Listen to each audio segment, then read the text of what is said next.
After a week of damaging testimony, President Trump is making a bold prediction tonight. House Democrats, he says, will not vote to impeach him. Democrats, though, are showing no signs of slowing down, and they're reportedly already working on the first draft of the impeachment articles.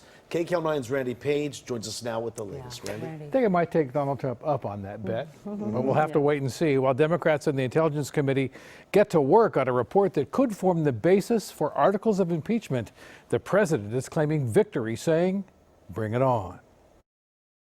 I think we had a tremendous week with the hoax, the great hoax. They call it the impeachment hoax. President Trump is openly defiant today, saying during a 53-minute interview on Fox this morning, he's getting tremendous Republican support after punishing testimony by witnesses in front of the Intelligence Committee. And the president goes on to predict he will not be impeached after all. You don't expect Democrats going to vote for this? I think it's very hard for them to impeach you when they have absolutely nothing. But many observers would disagree with the president's conclusion, including Loyola Law School professor and constitutional scholar Justin Levitt. Every single witness, they all understood what the job was, which was to effectuate a trade of hundreds of millions of dollars of military aid and a meeting with the President of the United States. President Zelensky would have to, as you say, announce an investigation of the 2016 election and of President Trump's 2020 prime political rival, Joe Biden and his family. Then there's the man called a ghost witness because he was mentioned so many times in the hearings without appearing himself. President Trump's former national security advisor, John Bolton. He's among the key figures, including Mike Pompeo, Rudy Giuliani, and Mick Mulvaney, who didn't testify. And according to testimony from other witnesses, Ambassador Bolton abruptly ended the meeting. Over 2 weeks of hearings. Ambassador Bolton had looked pained. This drug deal, as Bolton called it. Bolton could have important first-hand knowledge about allegations President Trump abused his power. And today, John Bolton broke a 2-month silence, announcing that his Twitter account had just been liberated after being suppressed unfairly in the aftermath of his resignation as National Security Advisor.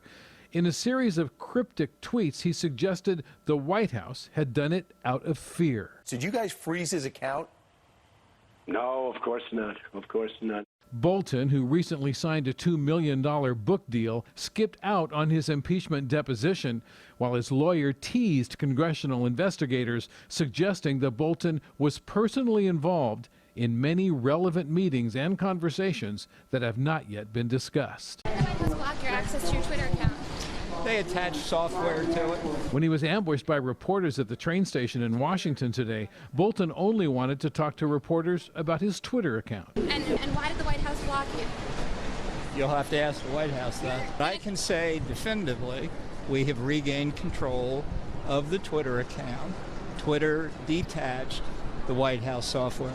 Okay, thank you. Today, President Trump appeared to dare the Democrats to impeach him. Frankly, I want a trial. The Republican Party has never been more unified. And on CBS this morning, President Trump's former chief of staff explained why. The House trial, what people are watched over there, was a trial orchestrated by the Democrats. Now the Republicans are going to orchestrate a trial, and it's going to be their turn to put witnesses up and cross-examine people in the Senate under their rules and under their watch. And I think the president's feeling very bullish about the idea of shutting all of this down under rules set by the Republicans. There are reports tonight Republican senators are talking about calling former Vice President Joe Biden as a witness if there's a trial in the Senate. Republicans are still trying to make this about you and your son. Tonight on CNN, Joe Biden had this to say to his former Republican colleagues. Not a scintilla of evidence that I did anything wrong. And in a late-breaking development, there could be a surprise witness waiting in the wings. None other than Lev Parnas, the Soviet-born businessman who was helping Rudy Giuliani dig up dirt on the Bidens. Well, the Daily Beast is reporting Parnas is prepared to testify that Devin Nunes, the top-ranking Republican on the Intelligence Committee, has also been meeting with Ukrainians to dig up dirt on the Bidens. All right, Randy, thank you.